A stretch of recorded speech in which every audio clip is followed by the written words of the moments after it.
내분비 기관 중에서 바로 피부 밑에 있으면서 우리 손으로 만져지는 내분비 기관은 갑상선 밖에 없습니다. 다른 내분비 기관은 모두 머릿속에 있거나 뼛속 혹은 뼈 뒤쪽에 위치해 손으로 만지거나 접근하기가 어렵습니다. 그래서 피부 아래 손으로 만지는 혹이나 통증이 있을 경우 적합한 자석에 그걸 붙이면 갑상선에 대한 치료 효과는 아주 좋습니다. 네오디눔 자석은 강도가 강하지만 파장이 짧아 깊이 있는 부위에는 치료가 용이하지 않습니다. 그러나 갑상선은 피부 바로 아래에 있어 갑상선 바로 위 피부에 붙여 갑상선을 치료하기에 적합한 자석입니다.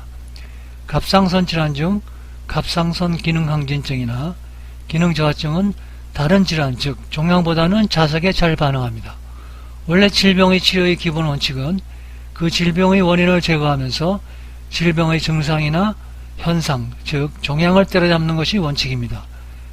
그러므로 갑상선 질환의 원인을 파악하는 것은 정말 중요합니다. 갑상선 기능 이상이 생기는 원인은 잡다하게 많습니다. 그러나 그것을 정리해보면 아주 간단합니다. 이것은 100년 전 미국 응용군 신경학 창시자인 닥터 굿핫 박사가 밝혀놓은 질병 원인론에 근거합니다. 모든 병의 원인은 정신적인 원인, 화학적인 원인, 구조적인 원인 등의 이 세 가지로 보면 큰 문제가 없습니다.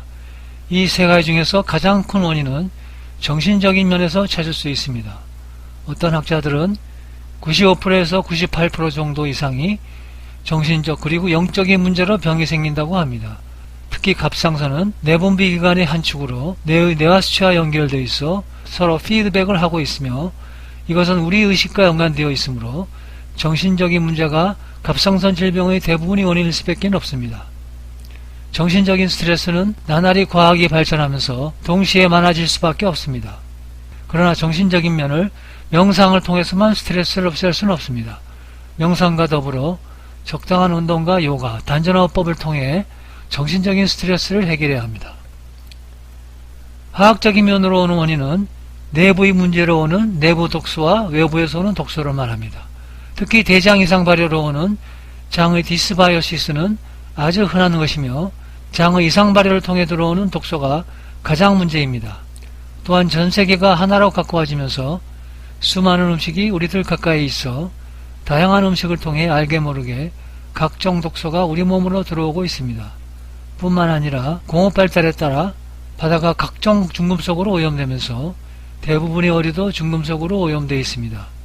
되도록 농약이나 중금속에 오염된 음식이나 인공화학 보존제나 감미료가 있는 음식은 피하고 최근에 유행하는 토마토, 아스파라거스, 양배추, 브로콜리들을 같이 갈아 만든 디톡스 주스를 섭정하면서 중금속을 제거하는 식이유황이 많이 포함된 마늘, 양파, 파, 부추를 항상 복용해야 합니다. 그리고 대장의 기능은 인체의 면역 기능과 밀접하게 연관되어 있으므로 대장의 기능을 좋게 하는 발효식품과 저항전분, 야채와 과일들을 늘 자주 먹도록 해야 합니다. 구조적인 원인으로는 갑상선이 목의 부속물이므로 갑상선 질환은 목의 중심 구조물인 경추와 상당히 연관이 있습니다. 특히 경추 7번 신경은 갑상선과 연관이 있어 경추 6번과 7번 사이의 왜곡은 이곳을 나가는 경추 7번 신경을 압박해 갑상선의 기능 이상을 초래할 수도 있습니다. 이런 현상은 각종 컴퓨터나 핸드폰의 영향으로 대부분의 사람이 1.5과 거북 등의 경추를 가지고 있어 이런 경추의 왜곡으로 많은 사람들이 갑상선의 기능 이상으로 고통을 받고 있습니다. 이런 경우 경추를 교정하거나 자세를 바로잡는 여러 방법을 사용해 갑상선으로 가는 신경 왜곡을 바로잡아야 합니다. 만약 이런 구조적인 왜곡을 바로잡지 않고 단순히 약이나 자석으로 갑상선 기능을 잡는다 해도 병은 다시 금방 재발할 수 있을 뿐 아니라 갑상선 기능 이상으로 오는 안구 돌출증은 좋아지지 않습니다. 그리고 갑상선 질환이 있을 때 진단하는 것은 정상적으로 금방 구별되지만 자세히 보면 갑상선의 일부 부위가 커져 만져지는 경우나 누르면 아프거나 작은 몽우리가 잡히기도 합니다. 이 경우 몽우리가 있으면서 갑상선 기능 항진이 있으면 대개 양성일 가능성이 상당히 높습니다. 그러나 몽우리가 있는데 기능이 정상이거나 저하되어 있으면 암의 가능성을 의심하고 다시 정밀검사를 받아 확진을 받아야 합니다. 현대의학에서는 대개 몽우리가 1cm 이하에서는 관찰하는 것을 원칙으로 합니다. 만약 갑상선 기능 이상이 있으면 갑상선 기능 향진에 관한 약을 먹으면서 관찰을 해야 합니다. 대치약에서는 몽우리가 있는 경우 1cm 이하에서 관찰하는 경우도 이상소견으로 보고 치료에 임합니다.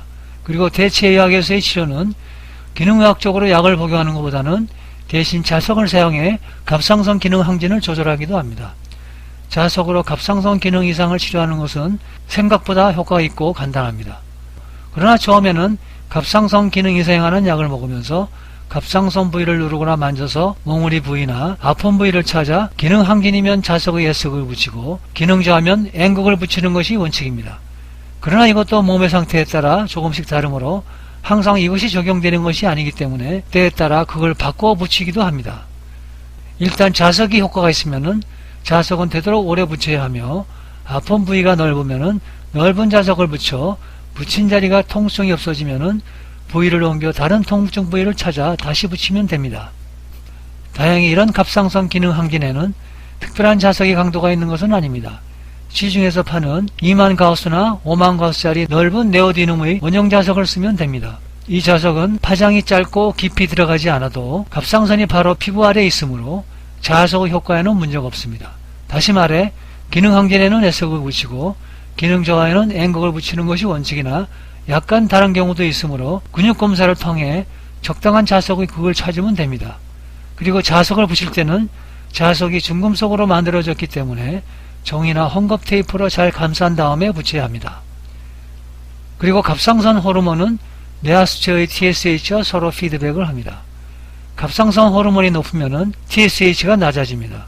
그래서 빠른 회복을 원한다면 뇌하 수체 부위, 즉 인당혈에 자력의 강도는 낮지만 파장이 길어 조직 깊이 침투할 수 있는 페라이트 자석의 N극을 붙여 TSH의 기능을 좋아지게 하면은 갑상선 부위에 단독으로 붙이는 것보다 회복이 빠를 수 있습니다.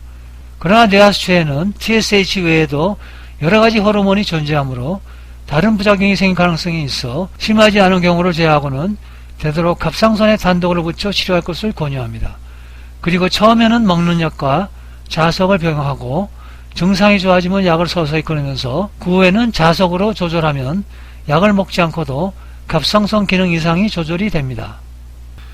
그러나 주의해야 할 것은 몽우리가 만져지는 사람이 갑상선 기능이 정상이거나 기능 저하일 때는 암의 가능성을 생각하고 일단 정밀 진단 후 확진이 되면 전문의와 상의하는 것이 좋습니다.